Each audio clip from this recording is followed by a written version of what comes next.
everybody.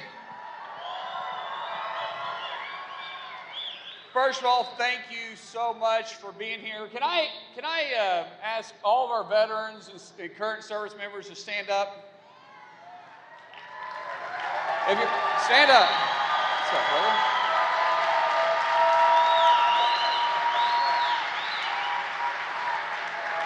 Now, I want all the veterans and all the current service members, I want you to look around because we're all saying thank you, because without you guys going and serving the country, willing to put your life on the line, none of us would be here. So God bless y'all. Thank you so much for your service. Thank you. We all need to give them a big round of we need to all stand up. Seriously, everybody stand up and tell them thank you now. Say thank you.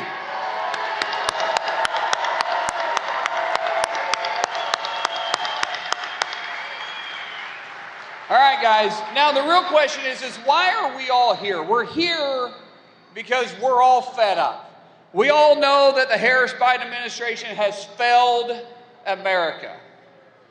And we need a fighter to fight for us, right? We need someone that's going to fight back against the overreaching arms of the federal government. And I know just the guy, don't you? Our fighter is President Trump. And not only can he take the fight to him, but he will win the fight. Now, as a former fighter myself, I know a little bit, just a little bit about fighting. And I know a fighter when I see one. Our fighter, the country's fighter, the fighter that's going to bring down inflation, the fighter that's going to bring back our energy independence, the fighter that's going to secure our borders,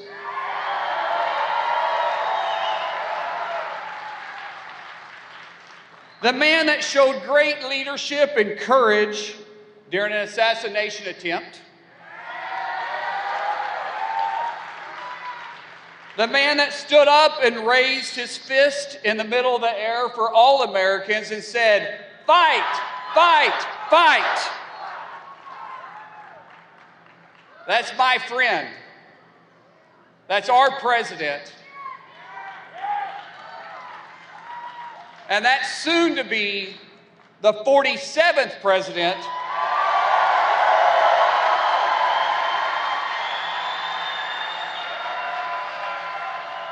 of the United States. And we need him because we need him to bring back America.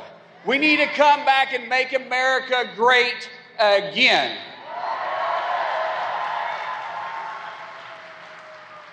So guys, literally from the deepest part of my heart, thank you so much for being here. Thank you for willing to take a stand and say, no, our country's going in the wrong direction. It's time to bring back the man.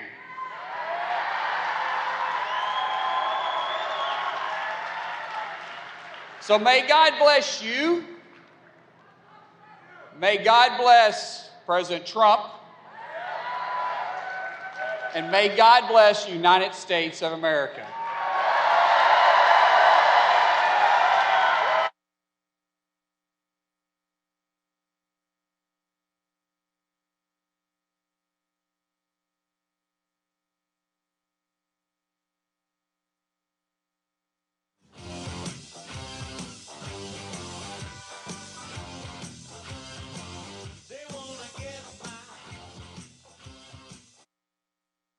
Ladies and gentlemen, please welcome to the stage United States Senator Eric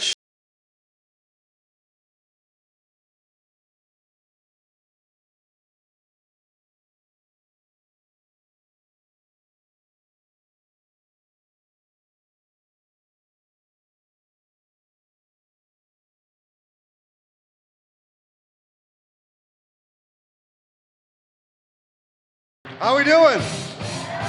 You guys ready to save America?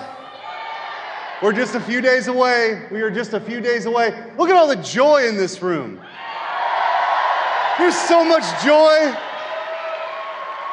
This is the joyful campaign. This is the fun campaign, isn't it? It's also the time in the campaign where you see who the real players are, right? The real players. Kamala Harris reminds me of sort of the backup quarterback, right? And backup quarterbacks can be kind of popular until they get in the game. And then you realize why the backup quarterback wasn't the starting quarterback, right? She is not ready for prime time. In fact, she's in a friendly interview with The View, and they ask her, was there anything that you would do differently over the last 4 years than Joe Biden? Nothing comes to mind. Well, that sounds about right. But it's worse than that, because what we had when President Trump left office was a border that was more secure than it had been in 45 years.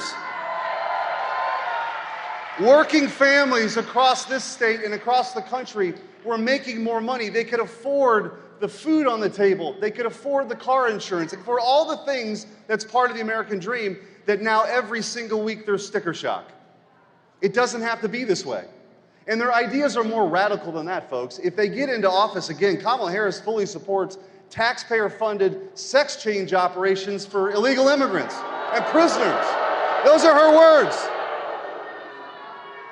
When she was in the U.S. Senate, she was more radical than Bernie Sanders, to give you some idea. Now look, before this job, I had a different job. I was the Attorney General in Missouri. And we sued the vaccine mandate. We took it all the way to the Supreme Court, and we won. We sued on the student loan debt forgiveness scam. We took it to the Supreme Court, and we won. I was the guy that sued big tech for the vast censorship enterprise in Missouri versus Biden.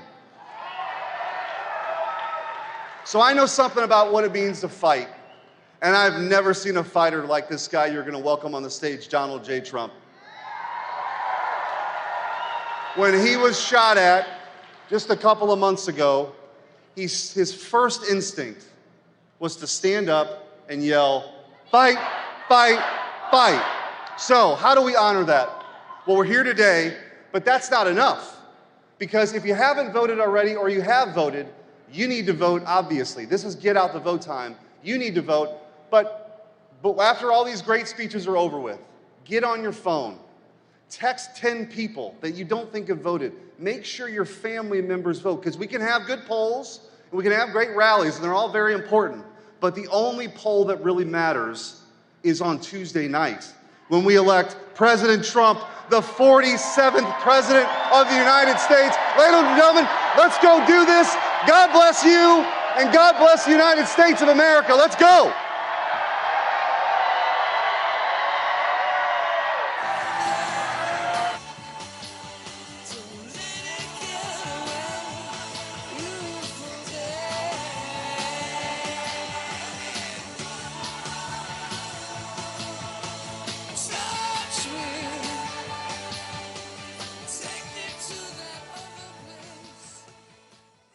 Ladies and gentlemen, please welcome to the stage Robert Kennedy Jr.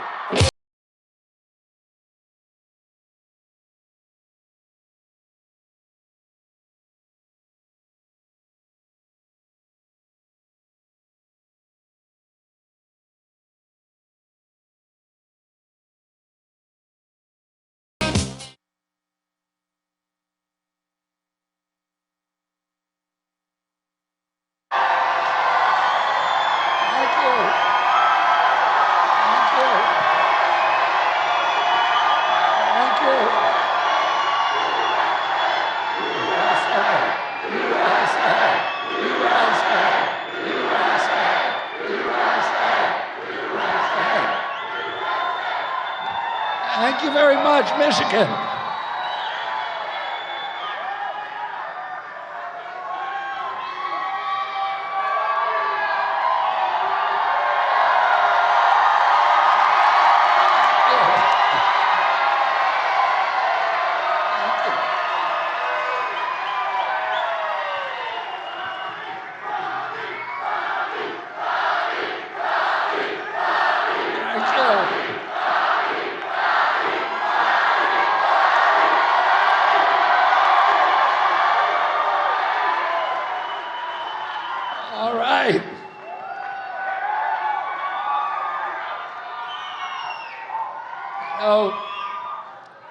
I've been on the road running for president for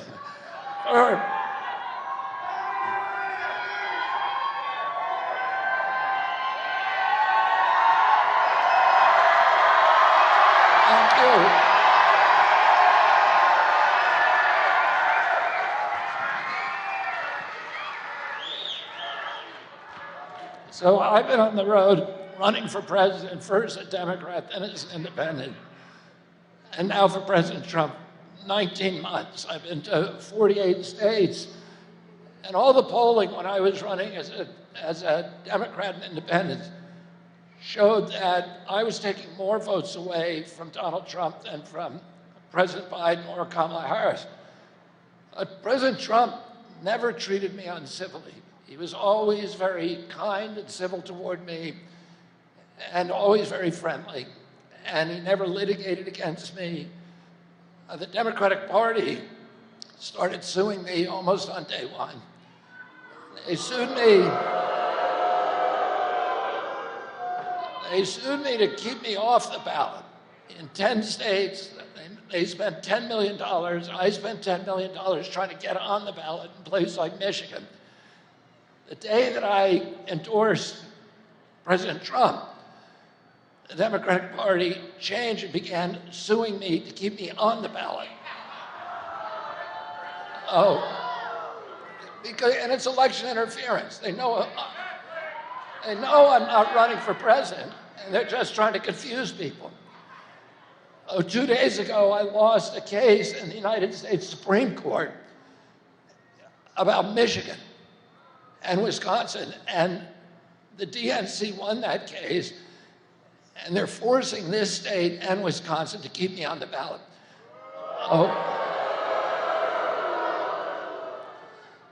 When you go into the voting booth, if you haven't, I hope most of you have already, how many of you already voted? Yes. When you go into that voting booth, you're going to see my name on the ballot. I do not want you to vote for me. If you want to see me go to Washington, you better vote for Donald Trump.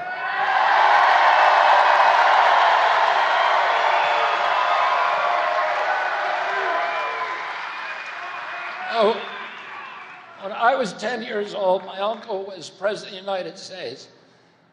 6% of the people in this country, of the children, had chronic disease. Today, 60% do. The autism rates have gone in 1 in 10,000. In my generation, 70-year-old men today, the autism rate is 1 in 10,000. In my children's generation, it's 1 in every 34 kids, according to the CDC. When I was a kid, the diabetes rate was 0 for juvenile diabetes. A pediatrician typically would see 1 case of diabetes in a 40 or 50-year career. Today, 1 out of every 3 children who walk through his office door is diabetic and pre-diabetic. I never heard of a peanut allergy when I was a kid. I never knew anybody who had 11 siblings, I had 70 cousins, none of them had peanut allergies. Today, there's kids with peanut allergies and food allergies and eczema in every classroom. All of these diseases we never heard before: Crohn's disease, rheumatoid arthritis, ADD, ADHD, speech delay, language delay, tics, Tourette syndrome, narcolepsy, ASD, autism, all of these that I never heard of as a kid. And they're now epidemic in our children. When my uncle was president, we spent 0 on chronic disease in this country. There weren't even any drugs for it. Today, we spend $4.3 trillion. It is existential for our country.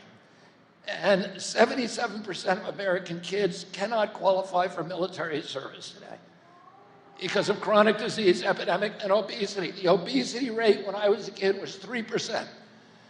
Today, it's 50% of our kids. In other countries, like Japan, it's still 3%. We are the sickest country in the world, and this is the sickest generation of kids. And if you elect Kamala Harris, you're going to get more of the same. We need to bring Donald Trump to Washington and make America healthy again.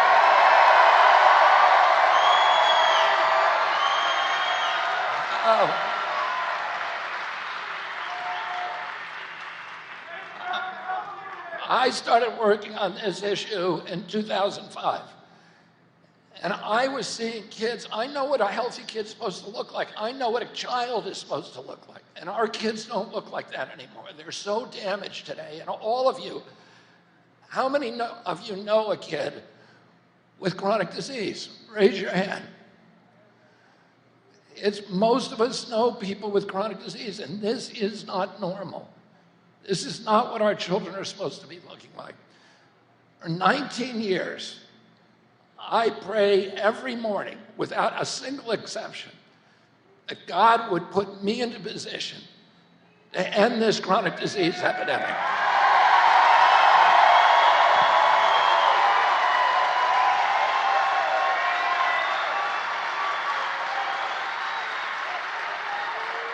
And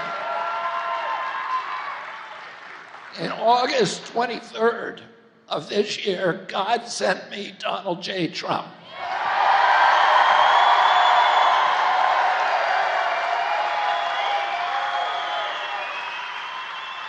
And he told me, I want you to help me end the addiction of our country to wars and bring that $200 billion we sent to the Ukraine to lose a war, bring it back home and rebuild America.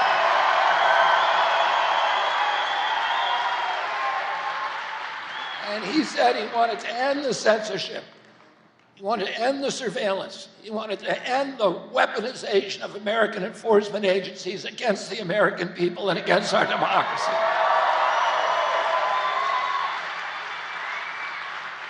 My uncle Ted Kennedy wrote Title IX to make sure that women had an opportunity to practice sports in school. Today's Democratic Party is destroying women's sports in school by letting men compete. And Donald Trump is going to protect women, and he's going to protect women's sports.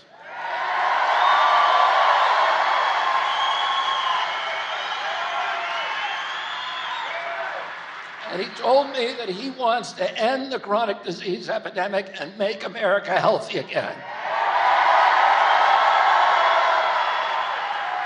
And don't you think that we deserve finally in this country a president who's going to end our addiction to foreign wars? And don't you think that we deserve a president who's going to protect the Constitution and the Bill of Rights and the freedom of speech and our freedoms here in America?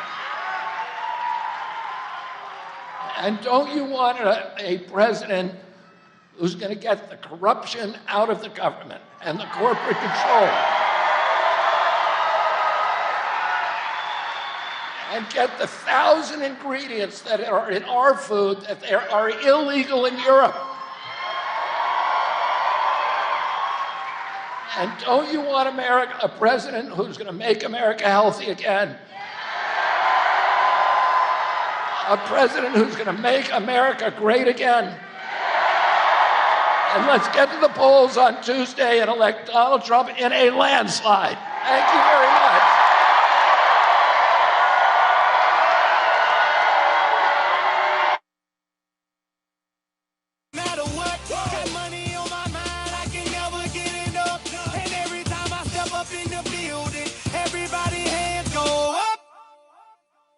And they stay there. And they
When I first came into office, I cut taxes more than any other president.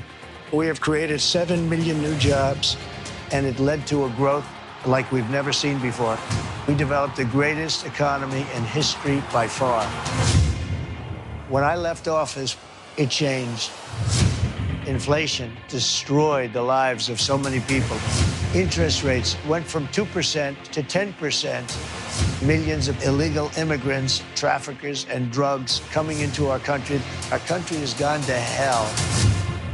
So I made a decision to run. We're going to make America great again, greater than ever before. I will fight for you with every breath, and I will never let you down. I'm gonna fight like a G, they all gon' see, and if I die, I'm gonna die free. President Trump is literally putting his life on the line, and he's willing to risk it all because he loves this country. He is strong, he is fearless, and he is what this country needs right now. Our cities will be safe, our streets will be clean, and our border will be secure.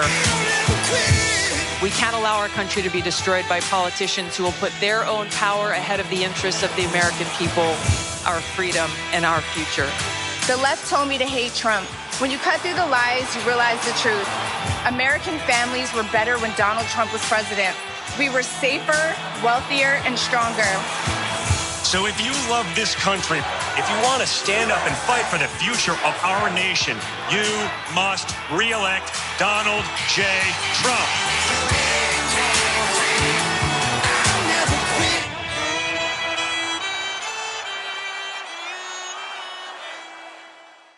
Ladies and gentlemen, please welcome the next president of the United States.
Hello, Michigan. Hello.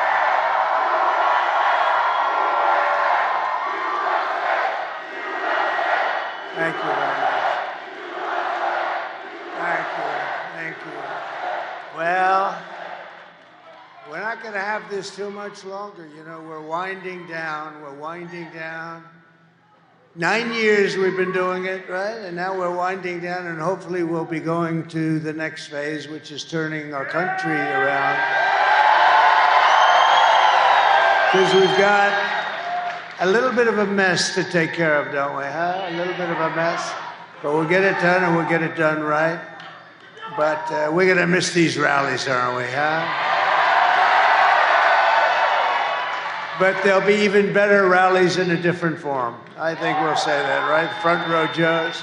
They'll be even better, but they'll be in a different form, and really the form that we want. That's what we've been striving for. We have to get out and vote, everybody. Don't take any chances, because Kamala's never going to be able to do it. She won't be able to do it. Not even a thought of doing it. Doesn't know how to do it, doesn't even know how to say to do it. We cannot take any chances, so you got to get out to vote. And I can only say that it's been the experience of a lifetime for a lot of us. Some of you have been to 300 rallies. I see these people. And you're going to look back at this time in life, you know, and you're going to say there was something very, very special about what we all did together. We all did it together. There's never been anything like it. We'll have everything so good and fixed up and perfect. We'll have everything perfect. And then in 4 years, somebody will come down, and that person's going to be hot as a pistol. And you know what they're going to draw? About 300 people. That's what you draw. A politician draws 250, 300, if they're good. If they're bad, they draw like 8 people, like Biden used to draw, right? Remember, he used to fill up. Remember the circles? Couldn't fill up the circle, so he used the fake news media to fill up the circles. But no, it's different, but there'll never be, in the world, there'll never be anything like what we've done. We've done something that's unprecedented, and we've had fun, but now we have to get, hopefully, to work. We got to win. You got to get out and vote. And then we're going to do a real job for you all, and we're going to meet again many times, I hope. But this has been the thrill of a lifetime for me and for you and for everybody. And now we want to take that thrill and turn it into let's do business, right? Let's do business. So it's great to be back in this beautiful state with thousands of proud, hardworking American patriots. And I'd like to begin by asking a very simple question. I've been doing that lately because it seems so poignant. Are you better off now than you were 4 years ago? I don't think so. I don't think so. It's been, is that one of the easiest questions you've ever been asked? But I've come today with a message of hope for all Americans. With your vote, this election, most important election you've ever even thought about voting in, I will end inflation. I will stop the invasion of criminals pouring into our country. And I will bring back the American dream. I'm going to bring it back. You know, yesterday we had a long day. We started out before 7 in the morning. We went to New Mexico. You know, it's sort of in play because the people can't take it anymore. The people are pouring through the border. That's a real border state. But you're a border state in a different sense. Everybody is a border. Every state is a border state. We have criminals coming in from, they fly them in now to the Midwest. Isn't that nice of them? Kamala. And you said to yourself, who the hell would want to do it? And so many of those people are hardened criminals coming out of prisons, jails, mental institutions. But this is all you need to know. Kamala, who's grossly incompetent, broke it. I will fix it. We're going to fix it. We're going to fix it quickly. America will be bigger, better, bolder, richer, safer, and stronger than ever before. This election is a choice between whether we live and have 4 more years of gross incompetence and failure, or whether we will begin the 4 greatest years in the history of our country. We'll get it going fast. We're going to get it going very fast. And I'm asking you to be excited about the future of your country. Be excited. It's been hard to It's been hard to say, but now we're down to 4 days. 4 days. Right? Front row Joe? No, I mean, if you think, we're down to 4 days. Wow. We thought it would never come, right? We thought it would never come. I'm asking you to dream big again. You have to dream big. It's hard for you to think of that because you've been so hurt by these incompetent fools that have been running our country. This will be America's new golden age. Every problem facing us can be solved, and it's going to be solved quickly. But now the fate of our nation is in your hands, and it really is. You got to vote. You got to vote. Don't believe the polls that we're way up or we're pretty far up, but a couple of them way up. One gentleman, a great pollster, they say, he said, we have a 97% chance of winning. I said, don't believe it. Don't believe it. Don't believe it. Don't believe it. I think he's a Democrat because nothing matters except what happens on Tuesday when you think of it, right? All doesn't matter. So just pretend that we're 1 point down. We're not. We're up. But pretend that we're 1 point down.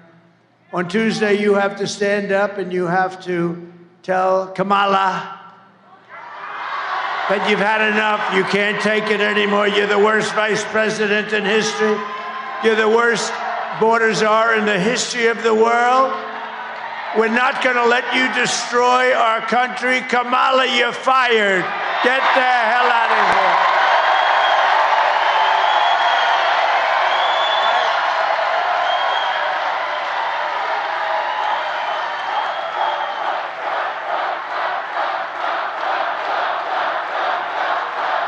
Thank you. She shouldn't even be in this fight. She shouldn't be. She doesn't deserve it. The guy got, look, whether you like him or not, he got 14 million votes. He won the primaries. Then they walked in, they told him, you're out. He had a debate, which was a little rough.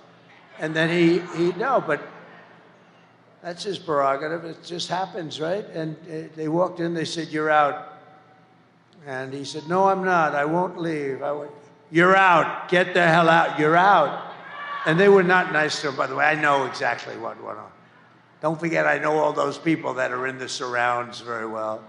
They were rough with Joe Biden. And think of it.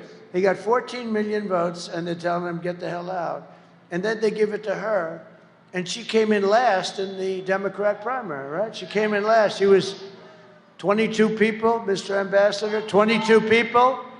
Think of it, 22 people. She was the first one to drop out. I guess that means she came in last. She never made it to the great state of Iowa during their primaries. And then we're running against her.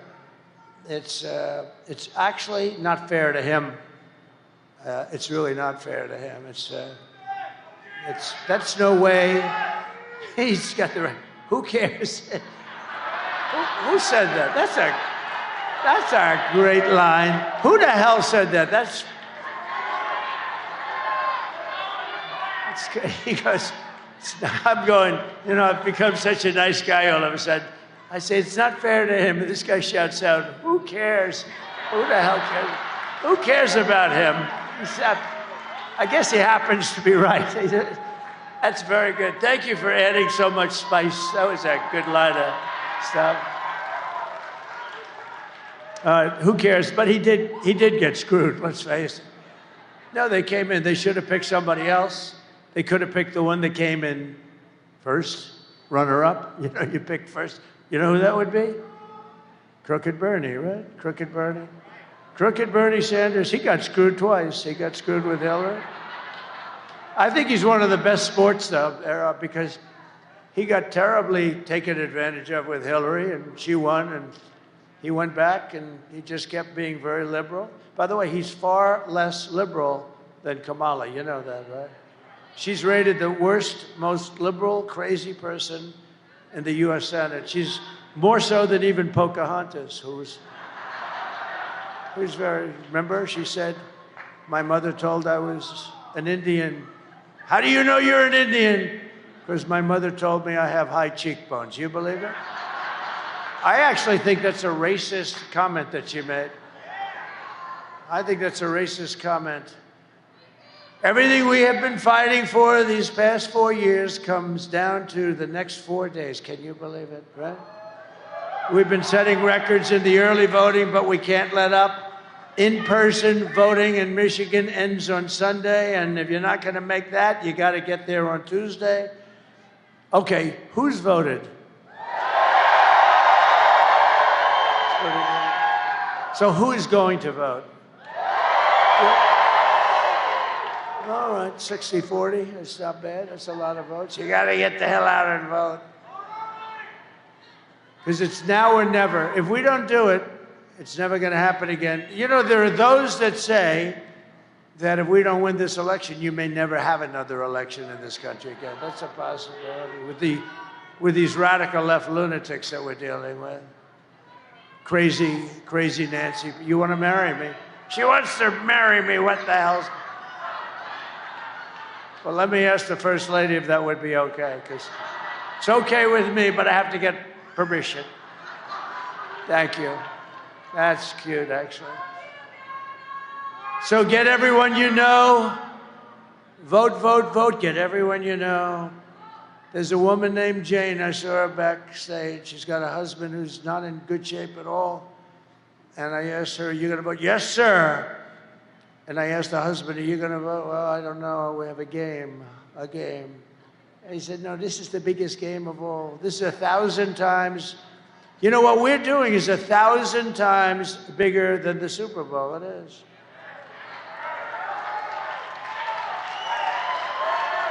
When the NFL has a problem, they had a big problem with Canada, big problem. Canada was actually taking advantage of the NFL for years, and they couldn't get it solved. You know what they did? They called the president, and I got it solved in like 2 minutes. I got it solved in 2 minutes. This is 100 times. They fought for 21 years with Canada. I got it solved in 2 minutes. They never even said, thank you. They didn't say thank you. With your help, we're going to defeat Kamala Harris, and we're going to make America great again.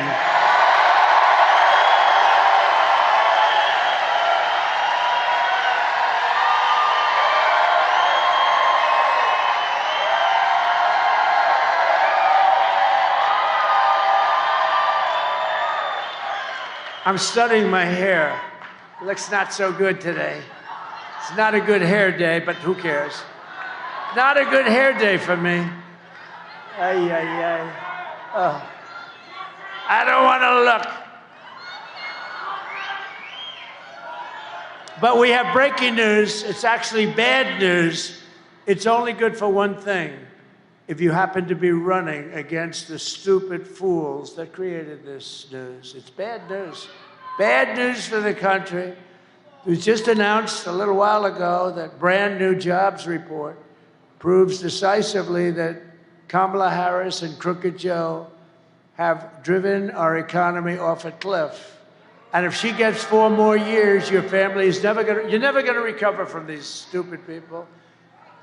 Because we're being taken advantage of by every country all over the world, including our allies. And in many cases, our allies are worse than our so-called enemies, okay, on trade. Nationwide, this just came out. Listen to this. You got to study these numbers, right? Does anybody have a pencil? Please take it down. Nationwide, the economy created, this is the lowest number in years, a pitiful 12,000 jobs last month. Whoa. Hundreds of thousands of jobs less than what it should be. I never heard of 12,000 jobs. That's not even believable. And when they revise it downward in a few weeks, it will be much lower than that. They'll have to revise it downward. And just think, this is not good news for them. I mean, how would you like to have an election in 4 days and you just had the worst jobs report in the history of our country, practically?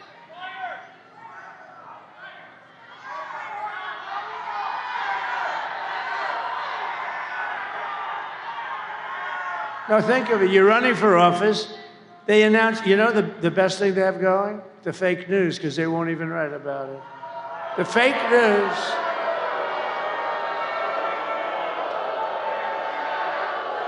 The fake news won't even write about it. By the way, How good was Bobby Kennedy Jr.?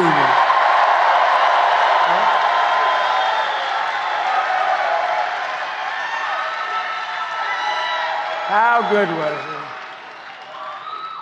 And he's so into health and all. He's going to take care of women's health and men's health and your children's health.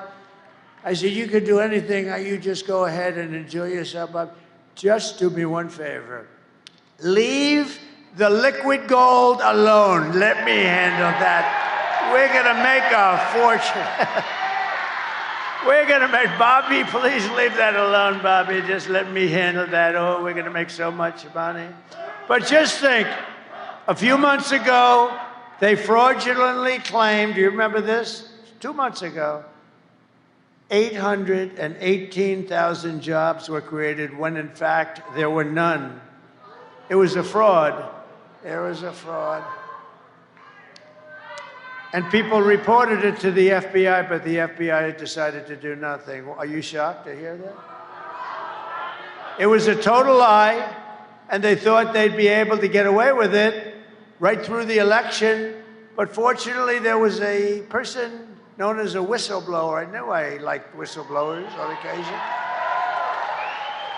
And they were forced to admit it 3 weeks ago that they created 818,000 fraudulent jobs. They were fake jobs.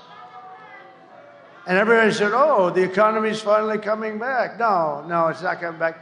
They were fake jobs. If I did that, they would impeach me. They would say, let's impeach him.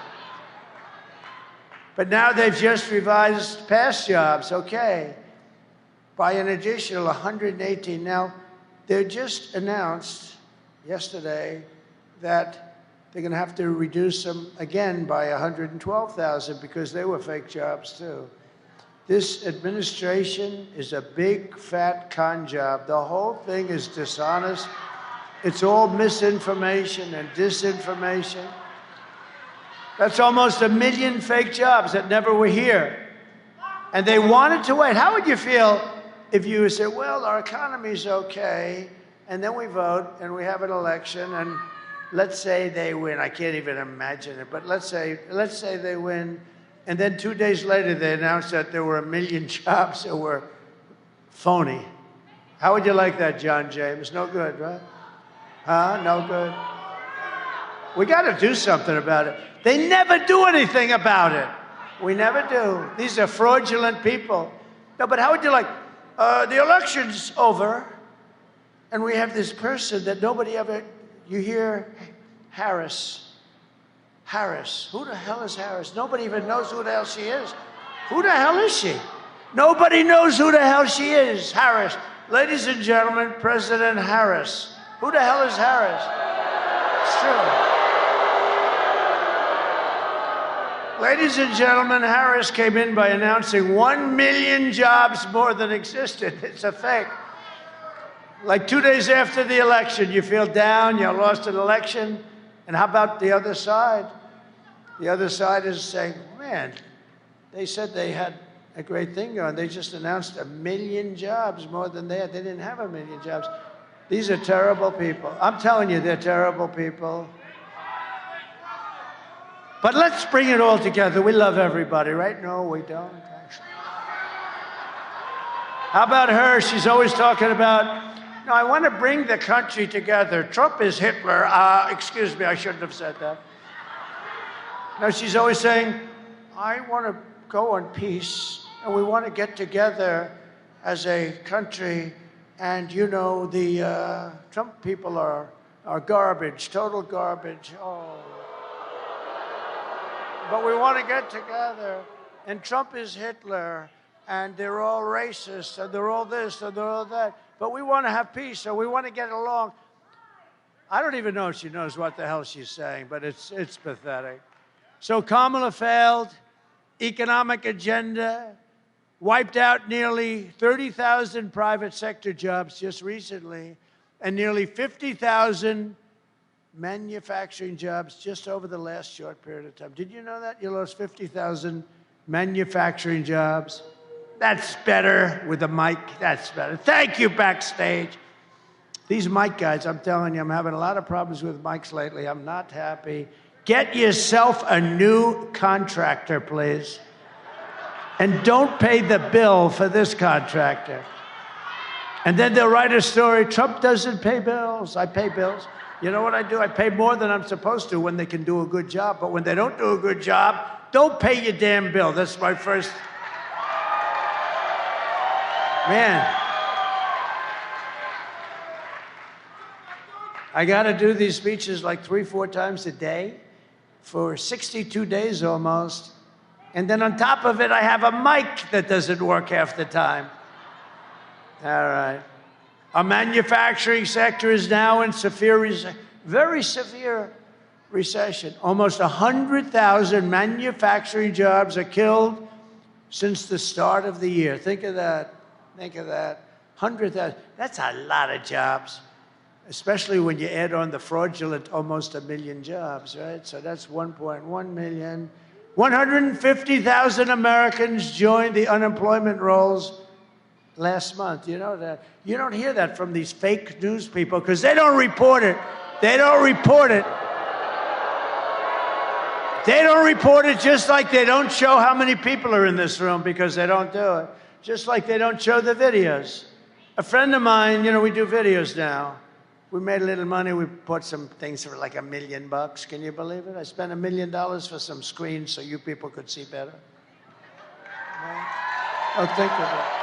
Think of it. And you know the problem? I have a friend, he's watching. A number of people called me. They said, we loved your rally last night. It's too bad we couldn't see the videos. What do you mean you couldn't see the videos? He said, they don't put them on. I said, of course they do.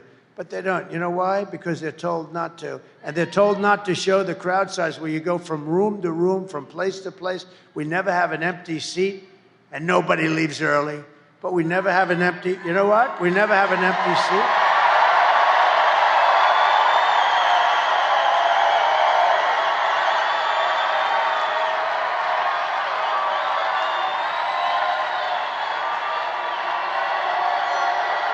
But I said, I want to have them show.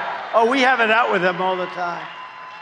A friend of mine said they don't show the thing. And think of the cameras, right? All they have to do is right there. There's the screen, there's the screen. All they have to do is 1 inch right, ding. 1 inch up, ding. And they can see it, but they don't want to do that because they don't want to show, because they're fake news. That's why they're fake news.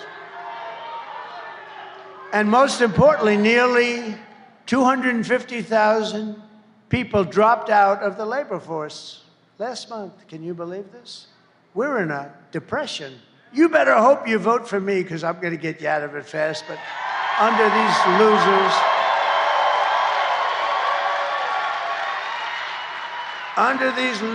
it's only going to get worse. This would only get worse. This would only get worse. You're not going to have a country left. Honestly, if you don't vote for Trump, you're not going to have a country left. Under Kamala's nation-wrecking policies, the American worker is absolutely drowning. You're drowning. You're not going to have your job very soon. And that stupid fool at United Auto Workers, that poor, stupid fool that runs the union, he said, yes, we'll go. He agreed to all electric cars. And I said they wouldn't work 5 months ago. And you know what? Now they don't work. I mean, look. All electric. Electric cars are great, but for a certain percentage of people, okay? You don't force it on everybody, nor do you say everybody has to have a hybrid, which are also great, or an all-gasoline-powered car. The only thing we don't want is a hydrogen car, because hydrogen, if somebody said, well, they don't work, but very seldom, sir. I said, what is seldom? Well, you know, once every 2 or 3 weeks. Well, what happens if it doesn't work? Sir, the person is unrecognizable. The person in the car or people in the car are absolutely unrecognizable. It's like a major bomb went off, but we're working on the problem. I said, I have no interest in hydrogen. Whoever the hell's working on hydrogen, we don't want a hydrogen car. Can you imagine? You call the wife, there's your husband alone, the tree. I don't see him. The tree's bright red. I don't see him. The data shows that 100% of all net job gains, listen to this, think of it, it's all gone to the migrants, along with African American jobs are at the worst, one of the worst levels. They're all going to migrants. The African American, when you see those numbers, that's the numbers your fake news ought to show you, because they're going to come out with numbers right after the elections. It's going to show that all those people that illegally come across the border with their open border policy are taking the African American jobs away. So.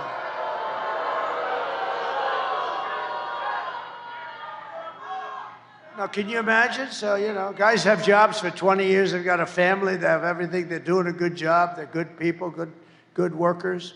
And their jobs are being taken away by people that just came in. And it's not right. Hispanic jobs also, to a lesser extent.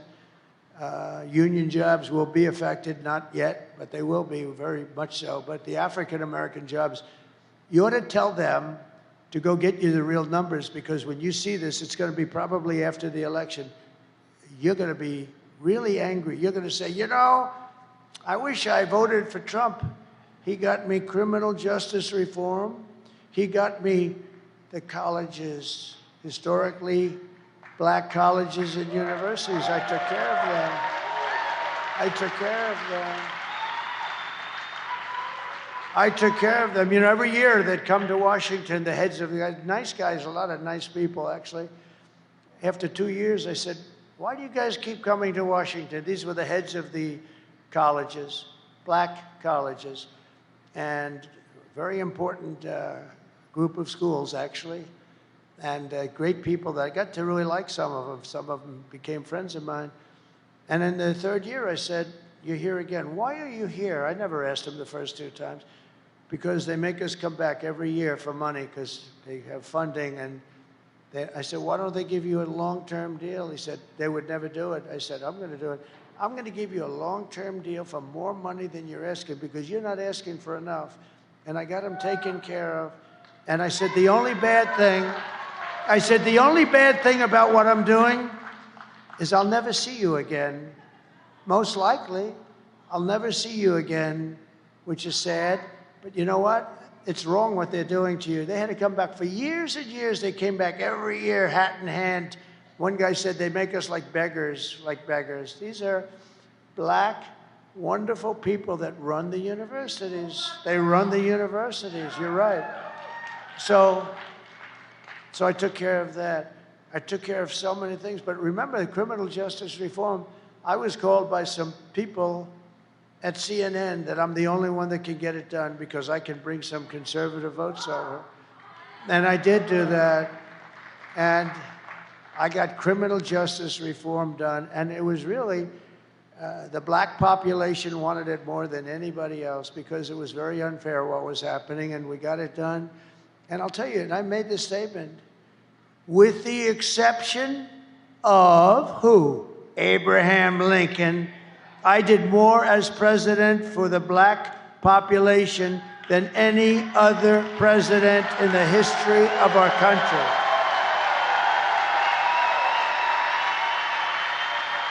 But now the migrants are going to take those jobs that you have, and you should demand before the election that you see, because you'll never vote for Kamala. You never vote for her. She doesn't know what the hell she's doing. Kamala's inflation nightmare has cost a typical American family $30,000 in higher prices, and she's continuing to cost you an additional $1,100 for every single month. That's because of what they've done with inflation. They took, you know, I had no inflation. We had no inflation. We had no inflation.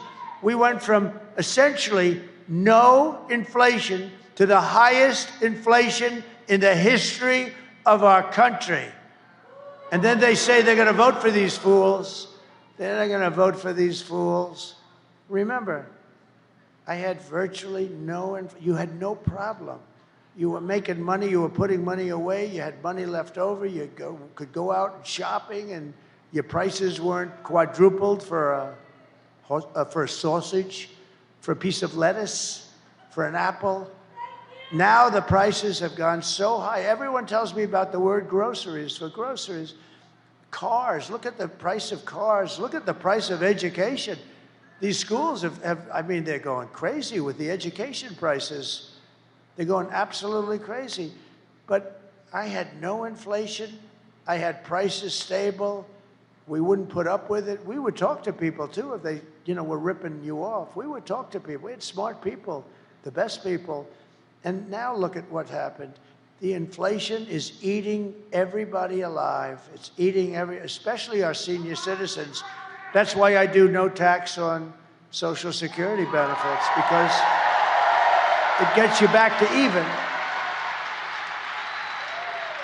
But now that very low IQ person who wants to be, have we ever had a low IQ president before?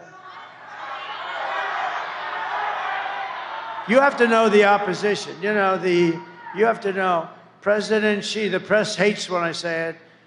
I say very smart. If I use the word brilliant, they'll say, he said he's brilliant. No, he controls 1.4 billion people with an iron fist. No, he's not brilliant. But these are very smart people. These are brilliant people. These are people that like their country. Maybe they don't, but they run their country tough and smart. And we have nobody to compete with them. We have people that it's like your high school football team playing. What's a good team today? Let's see. What's a good team? What's a good team? Oh, the Detroit Lions, right?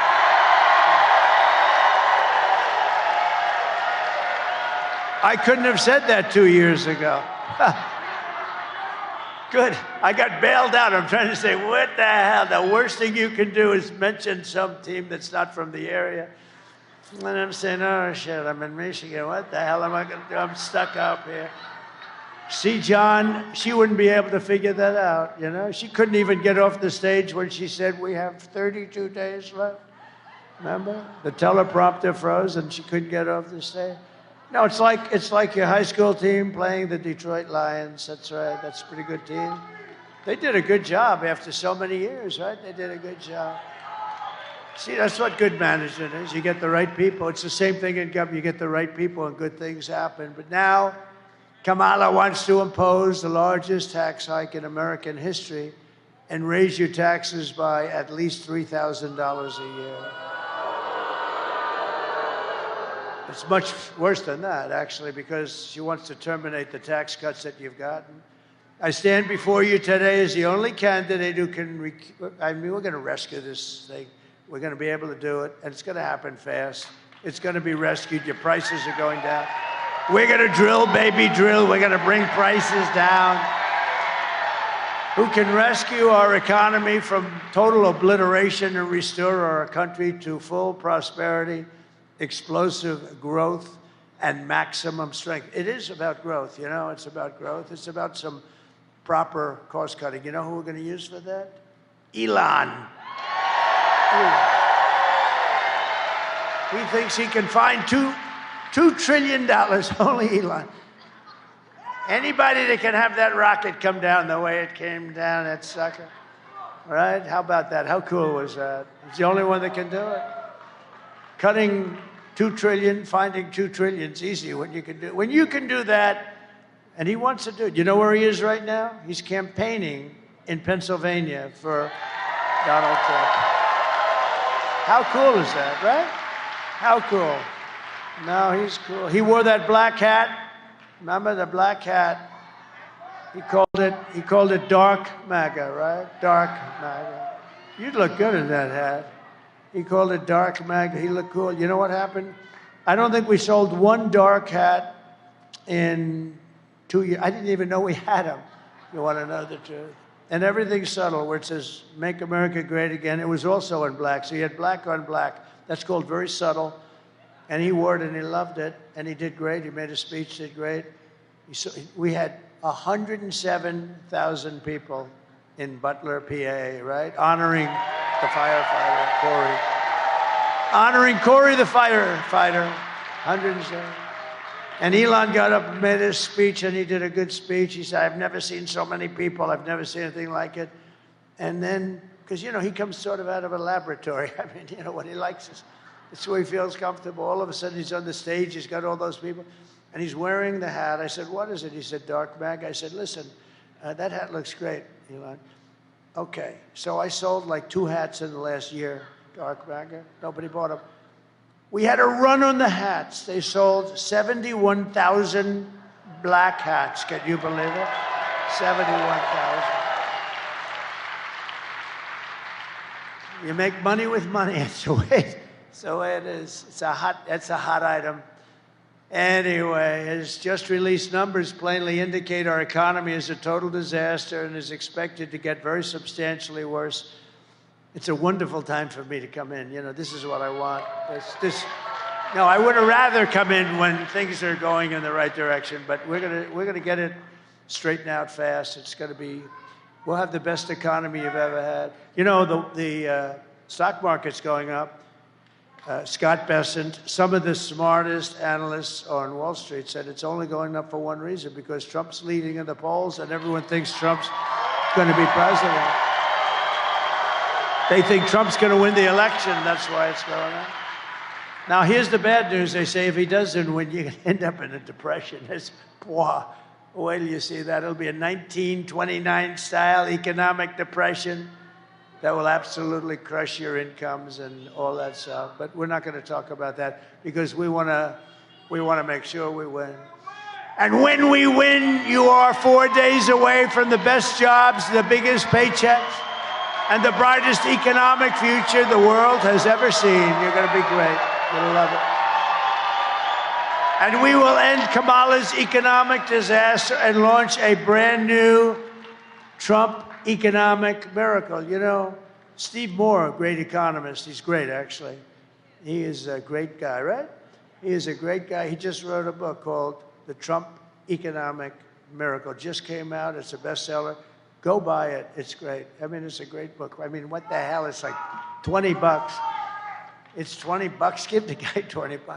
No, it's a great book. It's a hot book. The Trump Economic Miracle by Steve Moore. Go buy it. It's great. He really tells us how we did it and what we're going to do. It's, you know, not that complicated.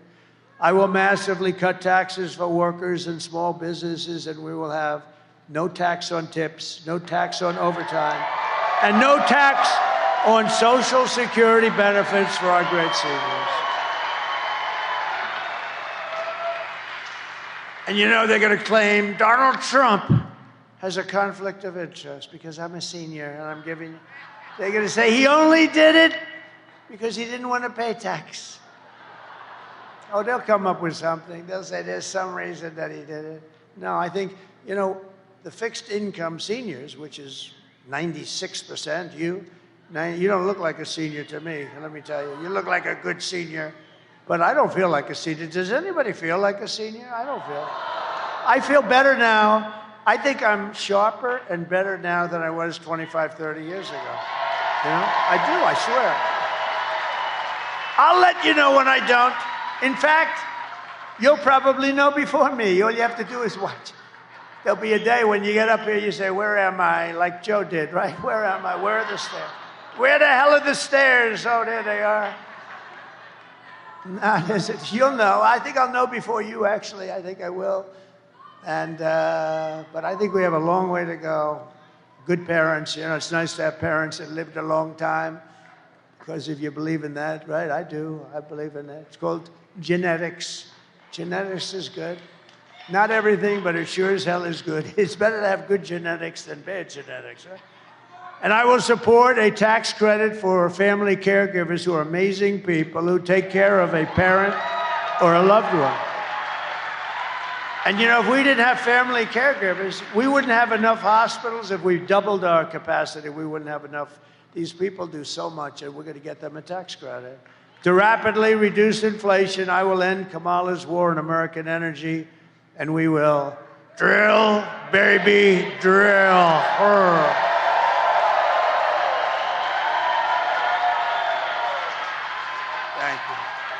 And I'll cut your energy prices in half within 12 months. We're going to cut your energy prices, and that's going to be the beginning, and we're going to bring your Your cost of groceries, foods, everything, we're going to all come down. That's what caused the problem. The energy is what caused it because they came in and they destroyed what I had built. What a stupid group of people. All he had to do is go to the beach. You know, he went to the beach all the time, right? Somebody said he looks great. He's 82 years old. He looks unbelievable in a bathing suit. But he went to the beach, and he had a hard time moving. You know those things, they weigh like about 6 ounces. They're aluminum, hollowed aluminum. They're so light. They're meant for children and very old people. And what happens is he couldn't move it. He needed people to help him. So a kid came along who was 5 years old and helped him. But he went to the beach, and he had one quality that I don't have, and I wish I could have it. I'd pay a lot for it. He has the ability to fall asleep instantly with cameras on. Who the hell could do that? And you see him falling asleep and drooling out the right side of his mouth, and he's gone. And he gets a good rest. I don't do that. I toss and turn and turn and toss. I'm thinking about how the hell I'm going to make money for you people. Tossing and turning. Always tossing, turning, spinning around like a top. How the hell? Thinking about China, thinking about Russia, the Russia hoax. How about the Russia hoax? That was another deal. I will cut a record number of job-killing regulations. I will terminate the Green New Scam, the biggest scam, the greatest scam in the history of our country. And I will end Kamala's insane electric vehicle mandate, saving the Michigan auto industry from extinction. And you know, I was here 4 weeks ago. I was at the Detroit Economic Club, right? And we had a meeting, and it was about automobiles, cars, and stuff, because you're getting killed. Look, you just lost 40, 50,000 jobs. This guy, the head of the union, you know, I'm leading by far in the popular poll, in the rank and file with the union. But they have guys that only go for Democrats. That's all right. Sean Fain, or whatever the hell his name is. So listen. And I told the story about a year ago. I have a friend that builds auto plants. Has anyone heard this story? Should I tell it again? Should I? John, oh, there he is, my man. Come on up here. Get up here. This guy is so great. This guy, come on up. Secret Service may rough you up a little bit. Come on up here. This guy gets it. He got it. Yeah, look at him. Look at him. Come here.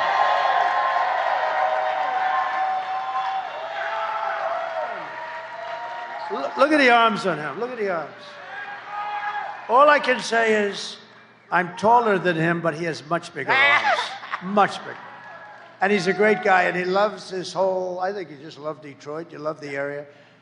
But I've been telling you for a year and a half about this incident that I had. A friend of mine, John, he builds plants. That's all he does. He's a rich guy, he builds plants. If you told him to build an apartment, he wouldn't know how.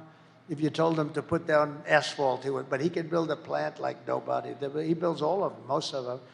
And he was telling me that he's building some big plants. I said, I want to see one. Let's go. I want to see a plant under construction.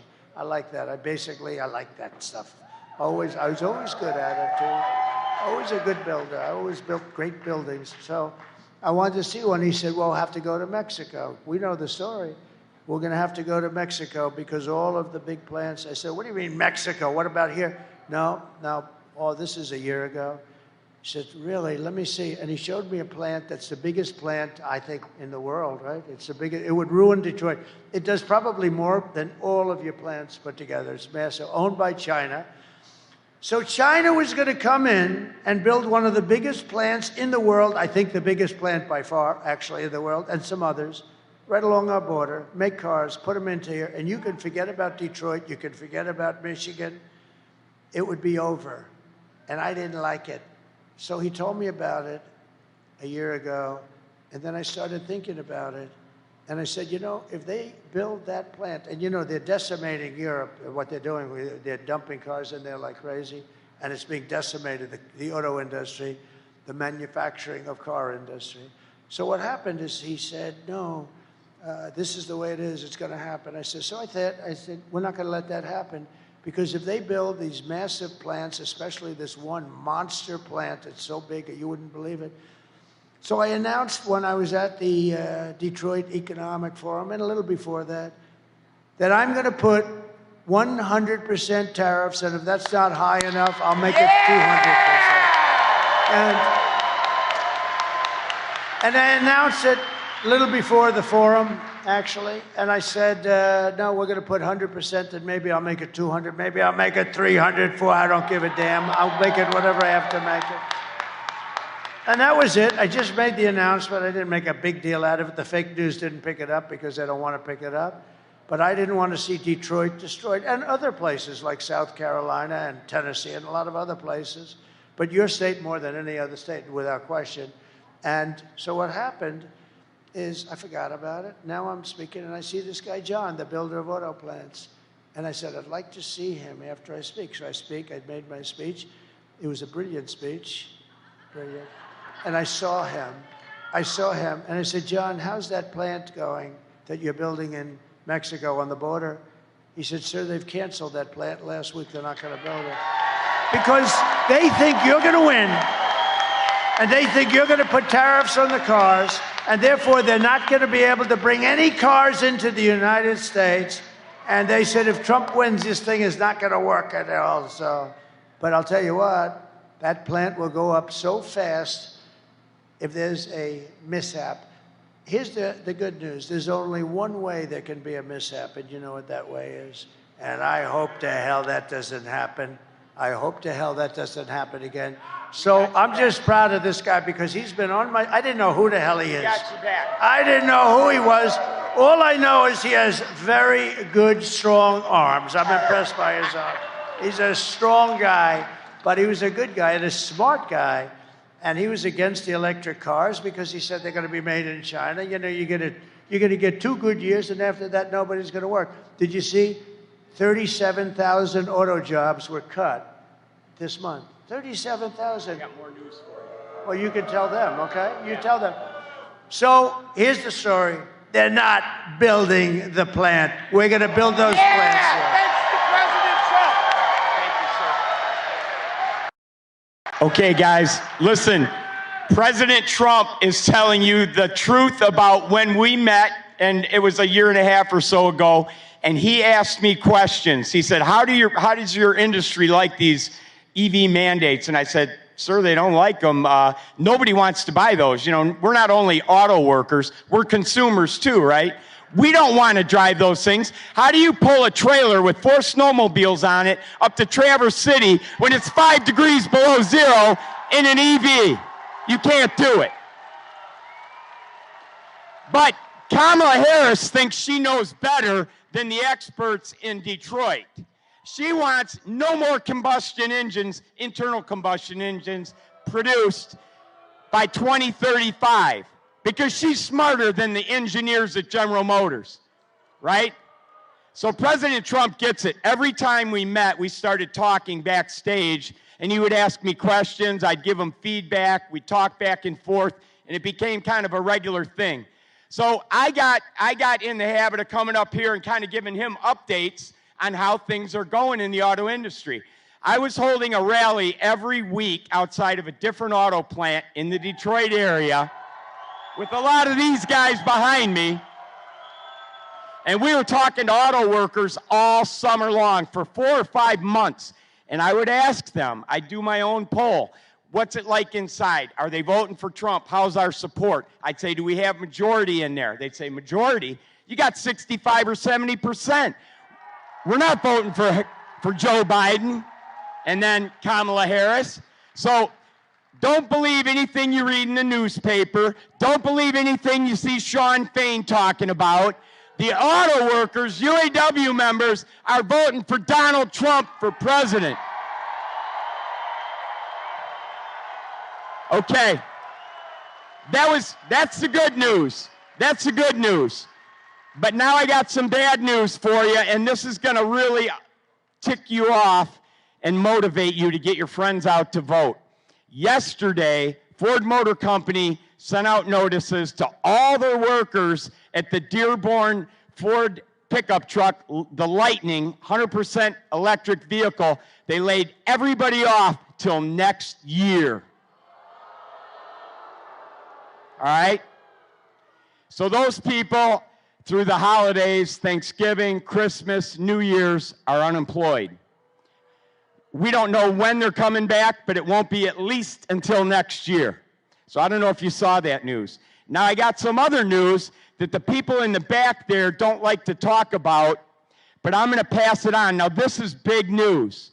Because I've been getting called up on stage and I talk to President Trump on a regular basis, 3 vice presidents at Stellantis reached out to me through a friend of mine who's very tied in with the auto industry, and they wanted to give President Trump some bad news about what Stellantis has planned for next year.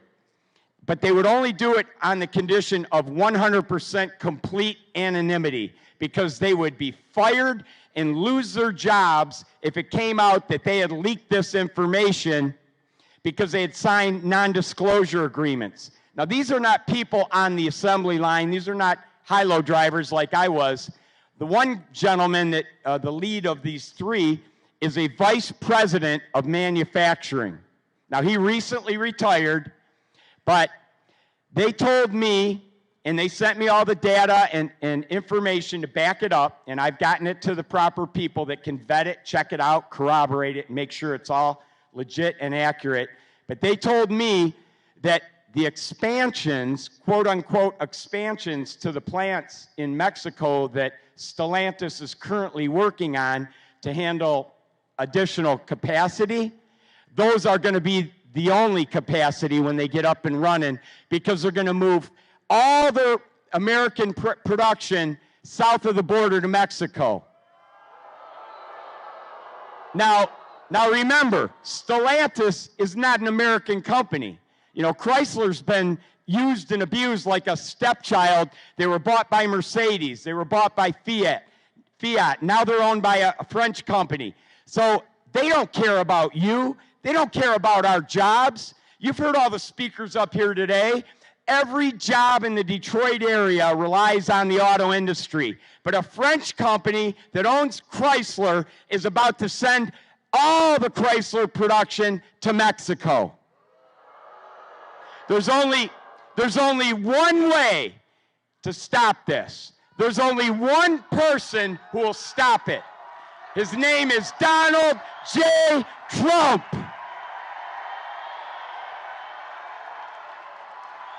So I'm asking you, when you leave here today, you got 2 days, Saturday and Sunday, to get every single person in your contact list out to vote. Not Tuesday. Get them to vote tomorrow and Sunday. Okay? Tell them, do not wait till Tuesday. They got to do it over the weekend. One phone call and they'll know where they got to go. But you got to get them out. And then when they vote, then they can get everybody on their contact list out to vote. We got to make it too big to rig. Let's elect Donald J. Trump, the 47th President of the United States.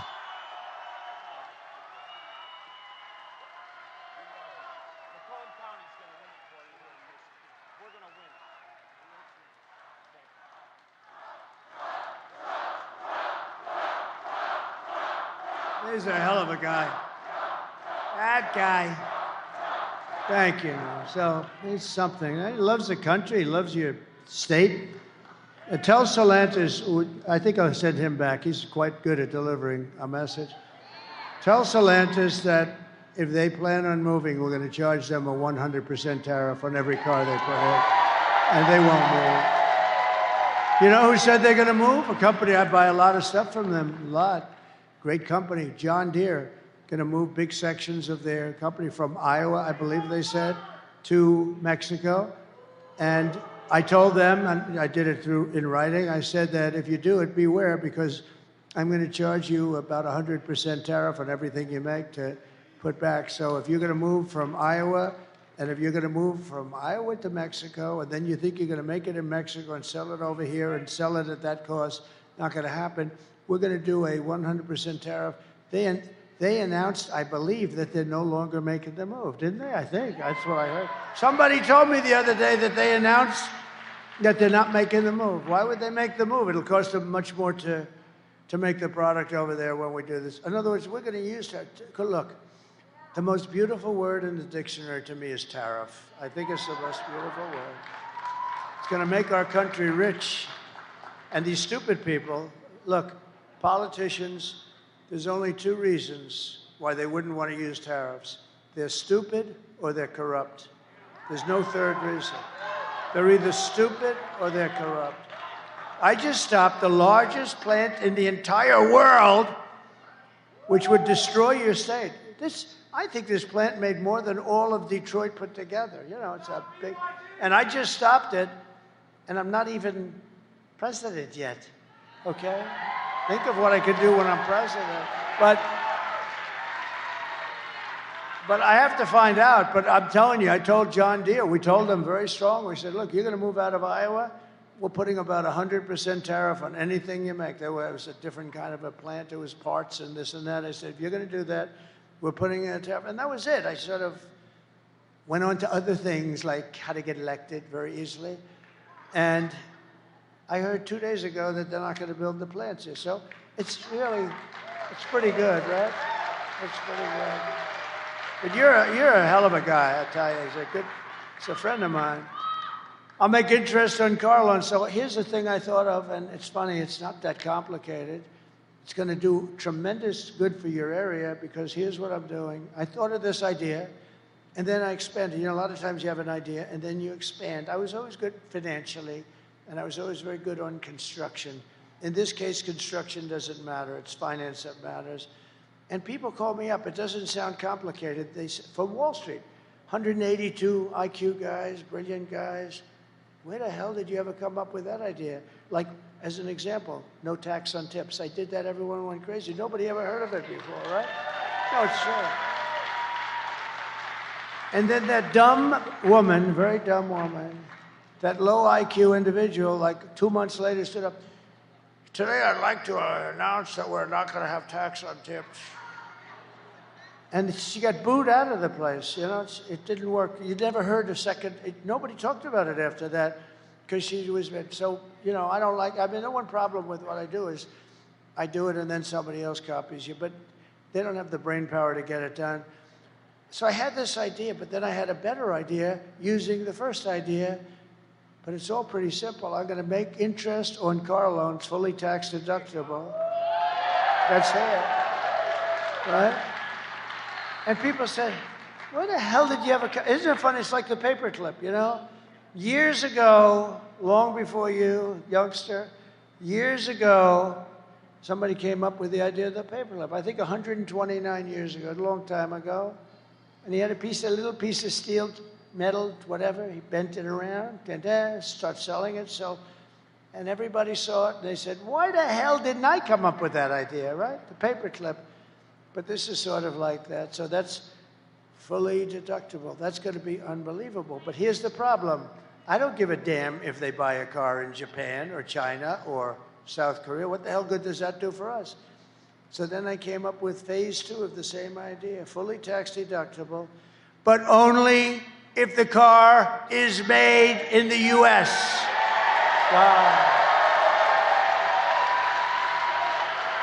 And I announced it last week up here. I've been up here a lot because we have to win Michigan. We win Michigan. We win Michigan. We win the whole ball of wax because, and we got to bring John James and all of these great guys with us. We got to bring them with us. But I got calls. So here it is. Number one, the deductibility. They said, wow, what a great idea. But then number two, you only get it if you make the car in the U.S. I can't say here, but we'll try steering them to here because I would love, you know, they've been talking about a renaissance and a rebirth for Detroit for 45 years. And I got into some heat because I said, they've been talking about it for 45 years, and if it's okay with you, it hasn't exactly happened, okay? You know, I'd like to say it did, but it hasn't. And if I did, you'd hit me on that one too. But it can happen. And I'd love to steer it right over to here where it all began because it's very sad It's very sad what's happened. But think of it. You're going to have deductibility of interest. That's a big deal. You're going to be roaring, but I didn't want it to go to China, Japan, South Korea, or any one of 10 other countries. So I came up with phase 2, and I said, but only if the car is built in the United States of America. Otherwise, you don't get it. How good is it? You know what? That in itself will spur, I mean, you will be spurred onward to bring back millions of jobs. We will give our companies the lowest taxes, the lowest energy costs, the lowest regulatory burdens, and free access to the best and biggest market on the planet. Remember this, you're not going to have a best and biggest market soon. Your market's getting evaporated by incompetent people that are leading it. One guy who has to go to bed at 4 o'clock in the evening, and another woman who's actually not nearly as smart as he is. Would you believe this? But only for those who make their product the same thing. This is on a bigger scale than the autos. You can build your plant here, and we love you. But if you don't build your plant here, you don't get the tariff, you don't get the tax cut, you don't get it. You have to build your plant. And these guys at Wall Street that are very brilliant guys, they call me up, there's, who the hell gave you these ideas? And yet, you know, it's just like, I always say it's like the paperclip. People don't think about it, but think of the idea that deductibility, that's gonna make it great. Vote for Trump and you will see a mass exodus of manufacturing jobs from Mexico to Michigan, from Shanghai to Sterling Heights, and from Beijing to Detroit. Finally, Detroit will benefit, right? And it's easy. And you know what her economic plan is? She doesn't have one. She doesn't have one.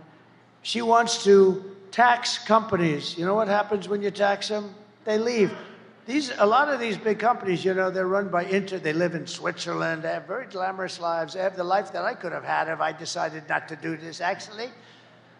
Somebody said to me, are you glad you did it? I said, absolutely, but I could have been on the best beaches in the world. I own the best beaches in the world. I could have had such time. I could have been at the Great Turnberry in Scotland. I could have been anywhere I wanted to be. I could have had those waves smacking me in the face, I could have said. That white, beautiful white skin that I have would be nice and tan. I got the whitest skin because I never have time to go out in the sun, but I have that beautiful white, and you know what? It could have been beautiful, tan, beautiful. But you know what? If I had the choice, I wouldn't even think about it. I would do exactly what I've done because we're going to make America great again. We're going to make America great again, greater than ever before. It's true. We're going to pass the Trump Reciprocal Trade Act also. That was very simple. Reciprocal trade, meaning if China or any other country, I don't want to pick on China because the European Union is almost as bad as China. They don't accept your cars. They don't accept your farm products, but they send their farm products here and they send their cars here by the millions and millions. So if China or any other country charges 100 or 200% tax, then we will charge them 100 or 200% tax in return. It's called an eye for an eye, and it'll all stop. I will never apologize for defending America. I will protect our workers. I will protect our jobs. I will protect our borders. I will protect our families. And I will protect the birthright of our children to live in the richest and most powerful nation on the face of the earth again. And as we rescue our economy, I will also restore our borders because I think it's your biggest problem. I think, you know, inflation is terrible. It's a country buster. The economy is horrible. You saw the numbers, and I hope the fake news is going to write those numbers. There's a lot of fake news back there, but I hope you'll be lucky if one guy writes it. It'll be the local Detroit newspaper or something. They don't write those numbers because they want to try and get her elected. Why? I don't know. That's the biggest thing I can't understand. Why the hell would you want her? She's horrible. But over the past 4 years, Kamala has orchestrated the most egregious betrayal that any leader in American history has ever inflicted upon its people. She has violated her oath and eradicated our sovereign border, totally eradicated our border, and unleashed an army of gangs and criminal migrants from prisons and jails insane asylums and mental institutions from all over the world, from Venezuela to the Congo in Africa. Congo, a lot of people coming in from the Congo. And you know where they live in the Congo? In jails. They're emptying their jails into this country.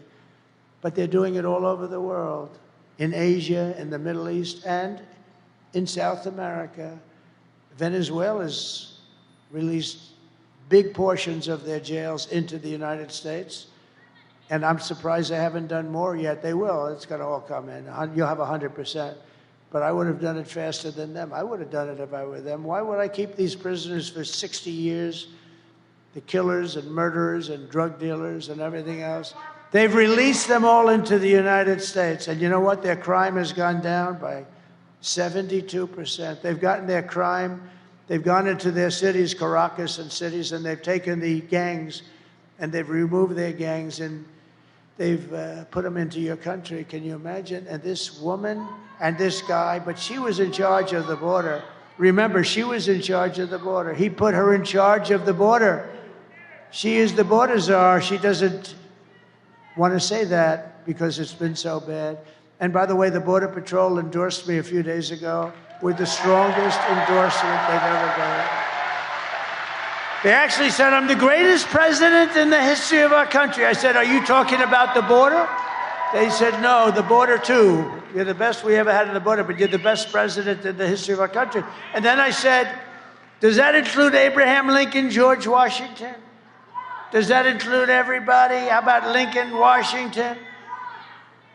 You know, we had some pretty good ones. We had some pretty bad ones, too. A couple of that we just had. Here's the good thing. Jimmy Carter's just turned 100. He's going to be a happy man. He's so thrilled because his administration looks totally brilliant compared to the Biden-Kamala administration. So Jimmy is a happy man today. He's led a brilliant administration by comparison. Today I want to hear, and I want you to hear from a mother just made 2 days ago who suffered gravely because her daughter was killed by an illegal migrant that would have never come in under the Trump policy. And she said that would have never come in. We have open borders. These killers are coming in at levels that nobody's ever seen. Please watch. Sunday night, I asked her to not stay up super late because of her coming to work with me in the morning first to do her summer school. She said, okay. I told her good night and I love you. I went to bed, not realizing that that was going to be the last time I saw her. We're best friends. Yeah. We're going to shake it again. I woke up to notice she wasn't in her bed. I'm in my heart trying not to lose my mind because I don't know where she is. I finally remembered her phone had a location on and her phone was pinging just 2 minutes down the road, right behind the skate park.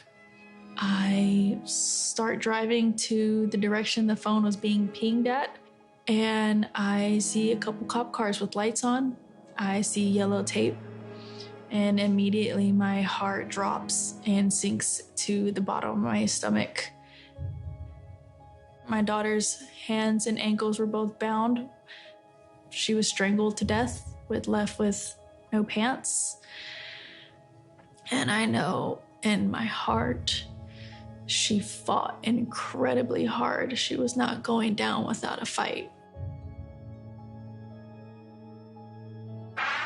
We begin with two men we're learning are charged with capital murder tonight, accused of killing a 12-year-old girl. Police say these men strangled her before dumping her into that creek. Both men were in the country illegally. Apprehended, then released by Border Patrol less than 3 weeks before Jocelyn's death. The men accused of killing Jocelyn Nungare are affiliated with the gang known for brutal violence. Kamala Harris was in charge of immigration in our borders. If we had better border policies and not open borders and not these catch and release policies, I truly believe this all could have been prevented.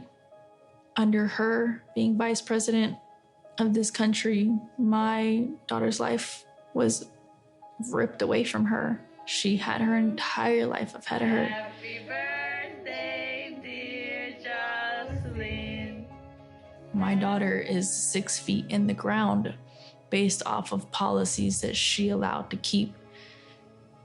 Kamala Harris did have one job, and she not only failed, not me, she failed my daughter. She failed Jocelyn. You know, she was only 12. President Trump reached out, gave me his sincerest condolences as not a former president, but just as a father, someone who cares. I believe Donald Trump needs to be back in office. I can at least know that my next child will be safe in this country.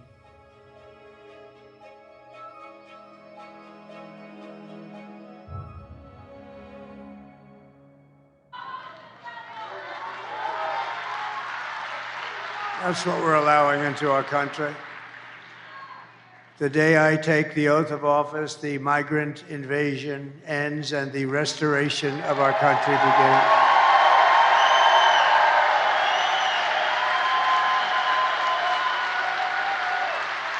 And the savages charged with brutalizing and murdering precious Jocelyn are members of the same vicious Venezuelan prison gang, Tren de Aragua, that is taking over apartment complexes and unleashing a violent killing spree all over America.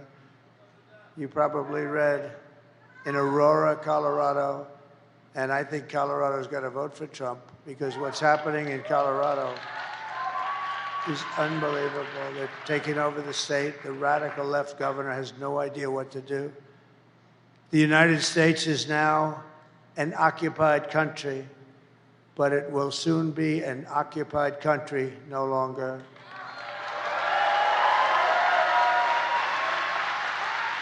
November 5th, 2024, Election Day, will be Liberation Day in America. It'll be Liberation Day, 4 days. On day one, I will launch the largest deportation program in American history. I will rescue every city and town that has been invaded and conquered. These towns have been invaded, and these towns have been actually conquered. Think of it, we're talking about the United States of America. And we will put these vicious and bloodthirsty criminals in jail, or at a minimum, kick them the hell out of our country and fast. To expedite removals of Tren de Aragua and other savage gangs like MS-13, I will invoke the Alien Enemies Act of 1798. Very tough one. To target and dismantle every migrant criminal network operating on American soil. And if they come back into our country, it's an automatic 10 years in jail with no possibility of parole. And I'm hereby calling, today I am calling for the death penalty for any migrant that kills an American citizen or a law enforcement officer.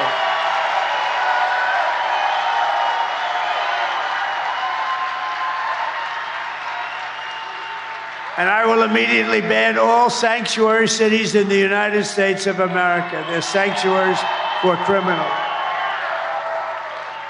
Despite all the damage she has caused, Kamala has spent the final week of her campaign comparing her political opponents to the most evil mass murderers in history. 3 days ago, Joe Biden called our supporters garbage. He said we're garbage. Said we were garbage. It's not nice, is it? Not nice, Joe.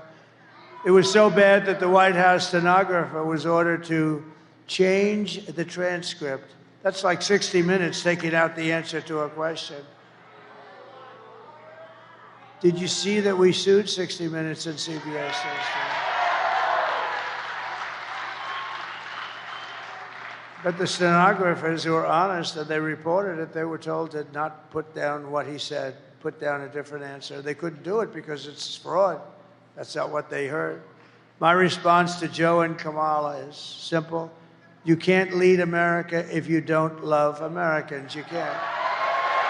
And you can't be president if you hate the American people. Kamala's closing message to America is that she hates you. You know, there's got to be something there. I think she does. I do believe, you know, don't forget, she's from San Francisco. She's a Marxist, or as you would say, a communist from San Francisco. She destroyed the greatest city in the country, probably, you know. It's probably the best city in the country was. My closing message is that I love America, and I'm inviting you to join us in building an extraordinary future for our nation.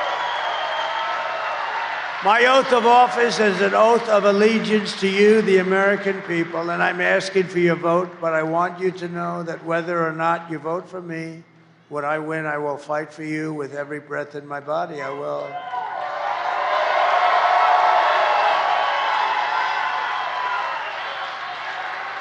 What we have built is the biggest, broadest, most incredible coalition and the greatest political movement in American history. My God, it's the best movement, the biggest movement in the history of our country.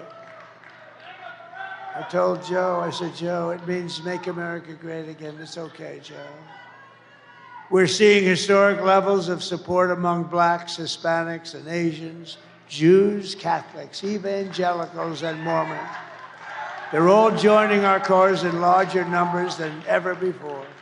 And now the most amazing thing is happening. We're also winning overwhelming support from your Muslim community right here in Michigan. Muslim and Arab right here in Michigan. That's something. That's progress. And I just came from an incredible meeting with the Lebanese community in Dearborn.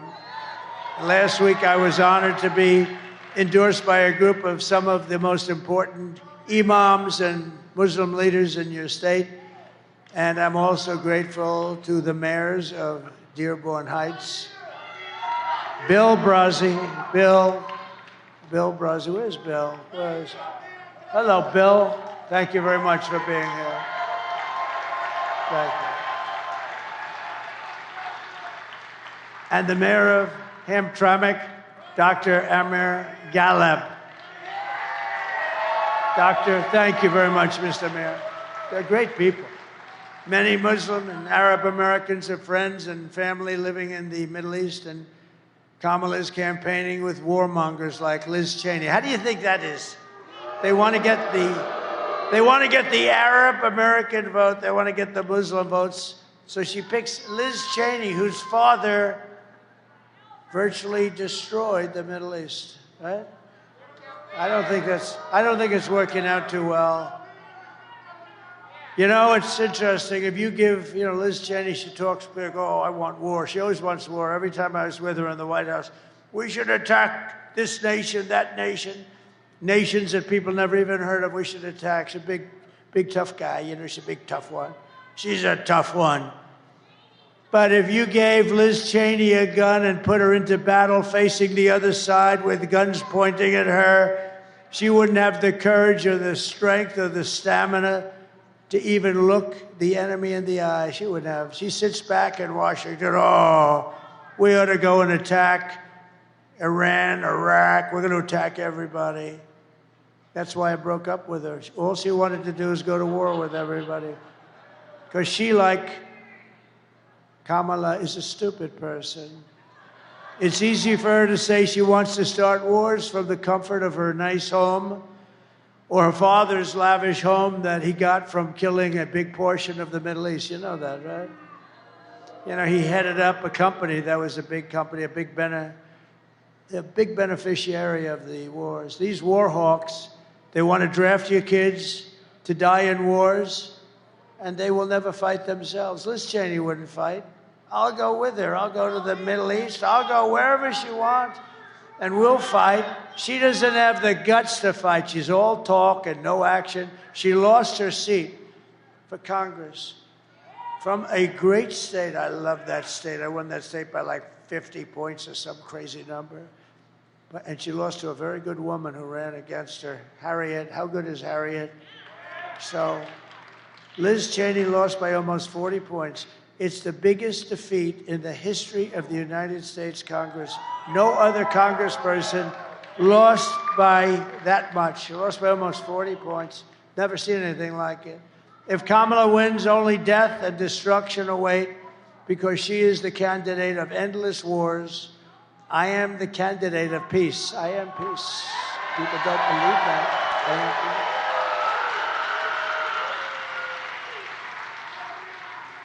But I need every Muslim American in Michigan to get the hell out and vote, please, Mr. Mayors. All right? We got to get them out and vote. No, we want peace. Everybody wants. Who doesn't want peace? Only stupid people like Cheney. No, you give her a gun, Liz. We're going to a certain location in the world. We're going to fight it out with them. Oh, please, I don't want to do it. But when she's there and there's no consequences, we should go to war with them. Her and that idiot John Bolton, who was so stupid. But I loved him. You know why? He'd come into a room with me, would never say anything, and I'd be with foreign leaders, and I didn't even have to act tough because they said, look, that moron, John Bolton, he's crazy. He's the one with Dick Cheney got Bush to go into the Middle East, right? Trump is going to go to war with us. And you know what would happen? They'd give me everything I wanted because the guy's a nut job.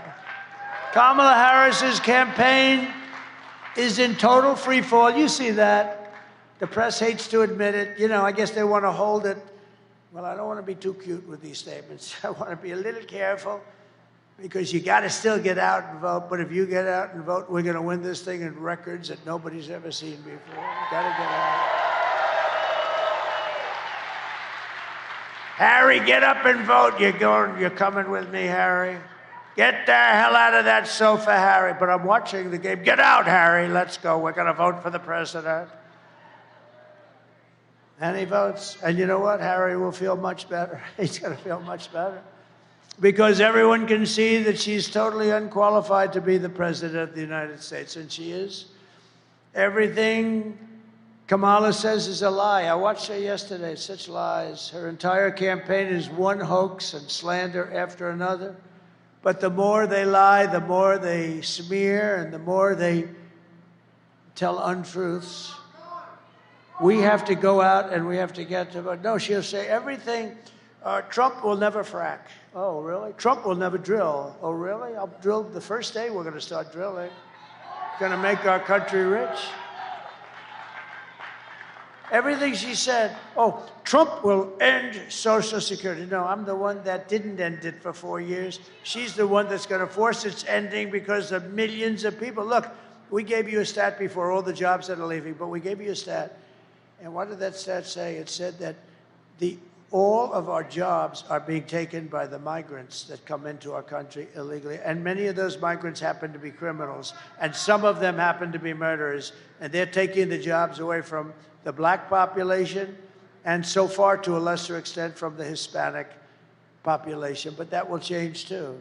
The only way to stop the lies is to swamp them with our votes. We're going to swamp them. Kamala has no vision, no ideas. She has no solutions whatsoever. All she can talk, and it's true, all she can do, I watched her yesterday, all she can do is talk about Donald Trump. Tonight, I will speak about Donald Trump. Donald Trump. Donald Trump. Donald Trump. Donald Trump. Donald Trump. Donald Trump. Donald Trump. Donald Trump. Donald Trump. Donald Trump. Donald Trump. Donald Trump. Donald Trump. Donald Trump. Donald Trump. Donald Trump. That was yesterday. I'm watching it. I'm saying, oh.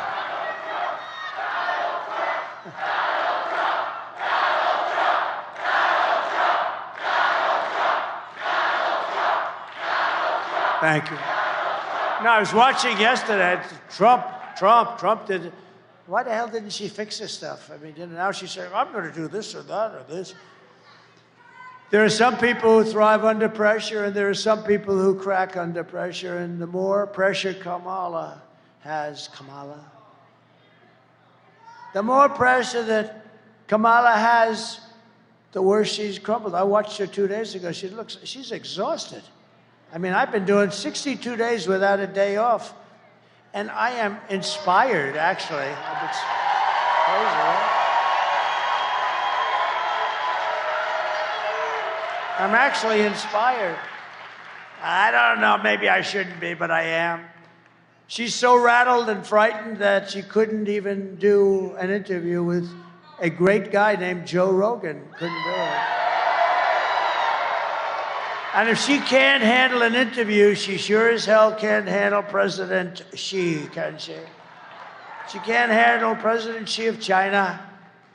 She will get overwhelmed, she will melt down, and millions of people will die with her stupidity. They got us into Ukraine.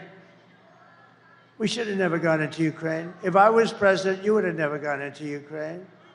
This is not a charity event. This is an election for the biggest and toughest job in human history. This is the biggest job in history. And on top of it, we have to save our country. Do you want to lose your life savings because we put a weak and foolish person in the White House? Do you want to lose your job and maybe your house and pension because Kamala has the economic understanding of a child? She's like a child. I watch her. I'm good at this stuff. I watch her. She doesn't know what the hell she's talking about. And every one of those companies will move. They'll move to Asia. They'll move to Europe. They'll move. Everybody wants those companies. But we do too, and we're not letting them go. Take a look. Take a look at what we did with John Deere. I mean, I just heard it. I just heard it just recently that John Deere has announced that they're not going to move to Mexico. If they do move to Mexico, they're going to pay a big price. They can sell anywhere they want, but they're not selling in the United States of America, okay? And I like John Deere, and I'm a big customer of John Deere, and maybe they'll red flag me. They'll say you can't buy from John Deere, and I'll buy from somebody else if I have to. But they're not going to move their manufacturing plants to Mexico unless they want to pay a very big price. This presidency is a job held by Teddy Roosevelt, Abraham Lincoln, Dwight Eisenhower, Ronald Reagan, people of strength and intelligence. Would you trust Kamala Harris to talk to Russia or China and talk them out of a war? Let's talk. I don't think you would. Would you trust her to steer us out of an economic calamity?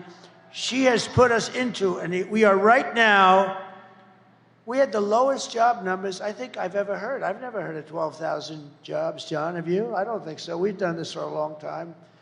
I don't think I've ever heard of 12,000 jobs. Nothing is more dangerous than to give an immense amount of power to a very weak and incompetent and low IQ person. That's what you're giving. You're giving the presidency to a low IQ person. We had that for 4 years. We can't take another 4 years. I mean, the mistakes this guy made, and she was there, right? She was there. She approved everything she said. She'd like to have that statement back. You wouldn't put Kamala Harris in charge of literally a kindergarten class. You wouldn't be able to do the job. So at the end of the day, you need to ask yourself, can you afford to put someone this incompetent in charge of our country's future? No, you can't. On top of it all, Kamala says she would do one thing. Remember this. She would do one thing different, and then she took it back because she forgot the thing. So she said she wouldn't do anything different than Joe Biden, which is disqualifying. They've got almost a 90% wrong track. You know, right track, wrong track? It's the highest wrong track in the history of our country, almost 90%. It's disqualifying. Take a look at this.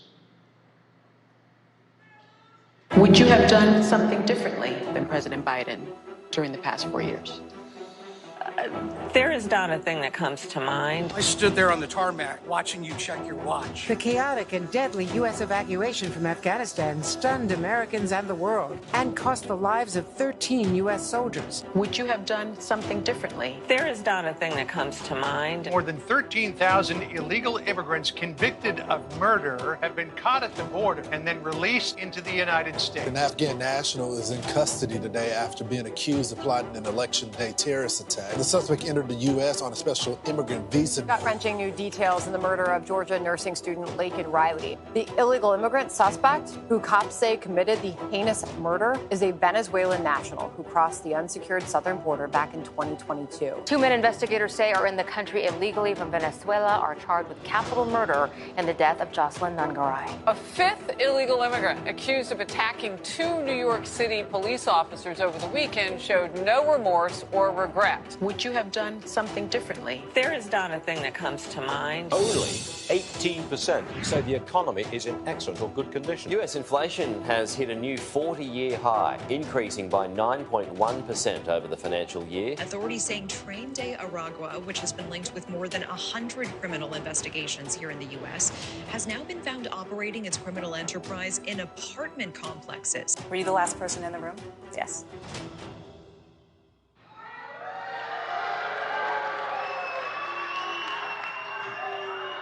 Wouldn't come to mind, not a thing. Nothing comes to her mind. Let me tell you.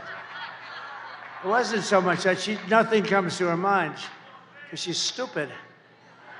Now, can you imagine? You know the worst thing of all? 325,000 children are missing or dead. They came through the border. Think of that, 300. We're not talking 2 or 3, which is too many. 325,000 children went through her stupid open border, and now they're either missing, dead, or slaves. If you want to end this disaster, you must get out and vote. We're pleased to be joined today, and I hope this happens because he's really good, by your next senator from the great state of Michigan, Mike Rogers. Mike, thank you. Come on, Mike.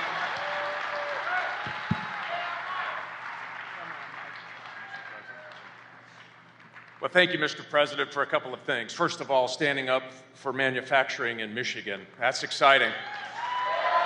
You cannot be a great country if you can't build things.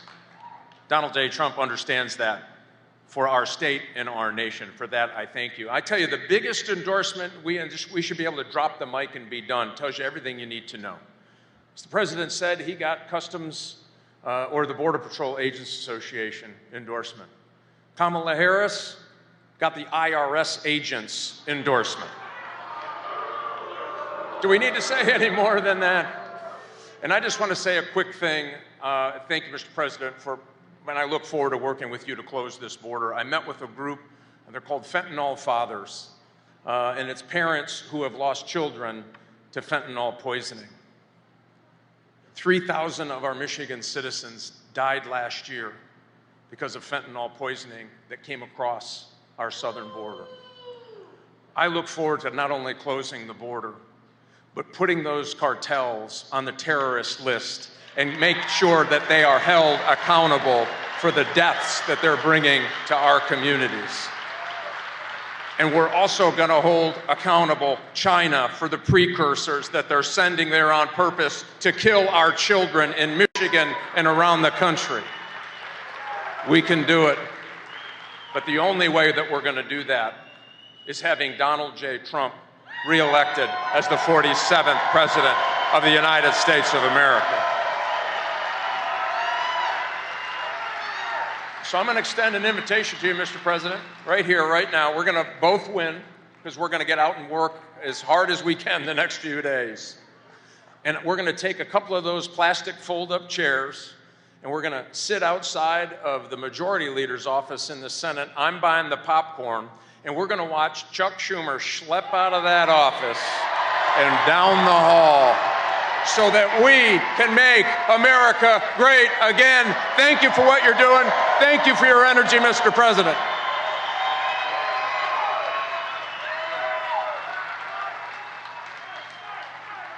Thank you, everybody. Thank you very much. I see a very good Hulk Hogan lookalike. Look at that guy. The only thing I thought is Hulk's about 6 inches taller, maybe 7, 8, maybe not. Thank you. You look good. You look damn good anyway. But I know Hulk. He's that tall son of a gun. How good was Hulk the other night, right? Wasn't he, right? I also want to thank Senators Eric Schmidt and Mark Wayne Mullen, two of the great senators of our country. They're here someplace, and I want to thank them very much. Thank you. Two great senators and brave people. Congressman John James, a friend of mine for a long time, and he's doing a great job. Great job, Joe. And you're doing well. Lisa McClain. Lisa, look at Lisa. These are warriors. These are great people. Thank you, Lisa. Thank you. You look great. John Molinar. John. Hi, John. Good. Thank you, John. Tim Wahlberg. Thank you, Tim. Good job, Tim. They're great people. They fight hard. They love your state. They love, I'll tell you, they love this country. And Robert F. Kennedy Jr. Oh, he's so good. He's so good. He's so good. Thank you, Bobby. And a man who I implored, I said, Pete, you got to do it. You got to be Michigan GOP chairman. And he was very, very successful, as you know, politically. He was a great congressman. Everything he did was successful. And he was sort of like me. He didn't need this. And he said, I'll do it. Pete Hoekstra, head of the GOP, chairman. Thank you. Great. We're doing okay? We're going to pull it off 4 days. Going to win? He said you're going to win. If he says you're going to win, that's the good news. He knows how to win, I can tell you that. Mayor of Riverview, Andrew Swift. Thank you, Andrew. Thank you, Andrew. Mayor of Garden City, Mark Jacobs. Thank you, Mark. Got all the big mayors here today. Township Supervisor, Grosse Ile, James Budney. Thank you very much. Thank you. Mayor of Southgate, Joseph Cuspa. And City Council President, Zoe Cuspa. A little relationship there, I guess. President of the Michigan Police Officers Association, James Tiganelli. And he was so nice, he gave me a big award the other day. We have the endorsement of every single police group. And Brian Pennybecker, you met before. And Brian, I want to thank you. Brian Pennybecker. He's been so incredible. And Dr. Masad Boulos, I want to just thank you very much. You've worked so brilliantly with everybody. And my friend Steve Witkoff, who's a great developer and an amazing guy. Thank you, Steve. Here are the facts, just in closing. Kamala is a radical left Marxist, rated even worse than crazy Bernie Sanders and Pocahontas herself. She destroyed our economy. She was an original creator of the defund the police movement. And anybody who wants to defund the police for even 1 week is not worthy of being president of the United States. Kamala vowed to abolish ICE. She pledged to confiscate your guns. I don't think so. Would anybody like to give up their gun? Please stand up. And endorsed a total ban on handgun ownership. And she even called for free sex changes for illegal aliens in detention. All at taxpayer expense. But perhaps most significant of all, she lied about working at McDonald's. She never lied. She never worked. She never worked at McDonald's. With your vote this November, we are going to fire Kamala and we are going to save America. We will cut your taxes, end inflation, slash your prices, raise your wages, and bring thousands and thousands of factories back to America and back to Detroit, Michigan, and Michigan. Thank you. We will build American, we will buy American, and we will hire American. I will end the war in Ukraine. Would have never started if I was president. I will stop the chaos in the Middle East. Would have never happened October 7th. And I will prevent World War III from happening. We will crush violent crime and give our police the support, protection, resources, and respect that they so dearly deserve. We will strengthen and modernize our military. We will build a missile defense shield, the biggest in the world, all over our country, made in the USA, much of it made in Michigan. We will rebuild our cities, including our capital in Washington, D.C., making them safe, clean, and beautiful. Again, our cities are a mess. They're a mess, a crime-ridden mess. We will teach our children to love our country, to honor our history, and to always respect our great American flag. And I'm going to put a bill in. If you burn the American flag, you get 1 year in jail. Just happened a few weeks ago in Washington. They're burning American flags all over the place. We will get critical race theory and transgender insanity the hell out of our schools. And we will keep men out of women's sports. I will defend religious liberty. I will restore free speech, and I will defend the right to keep and bear arms, our Second Amendment, which is under siege. After years of building up foreign nations, defending foreign borders, and protecting foreign lands, we're finally going to build up our country, defend our borders, and protect our citizens and our lands. And we will stop illegal immigration once and for all. We will not be invaded. We will not be occupied. We will not be overrun. We will not be conquered. We will be a free, proud nation once again. We're going to be free and proud. Everyone will prosper, every family will thrive, and every day will be filled with opportunity and hope. And most importantly, it's going to be filled again with the American dream. We're going to fill it up with the American dream for you, but for your kids. Your kids want the American dream brought back. But for that to happen, we must defeat Kamala Harris and stop her radical left agenda with a landslide that is too big to rig. Get out and vote. For the past 9 years, we have been fighting against the most sinister and corrupt forces on earth. You know that. With your vote in this election, you can show them once and for all that this nation does not belong to them. This nation belongs to you. It was hardworking patriots like you who built this country. And 4 days from now, it is hardworking patriots like you who are going to save our country. After all we have been through together, we stand on the verge of the 4 greatest years in American history. We can do that. It seems unlikely, doesn't it? But we can do it. We're going to do it very fast. With your help from now until Election Day, we will restore America's promise, and we will take back the nation that we love. We are one people, one family, and one glorious nation.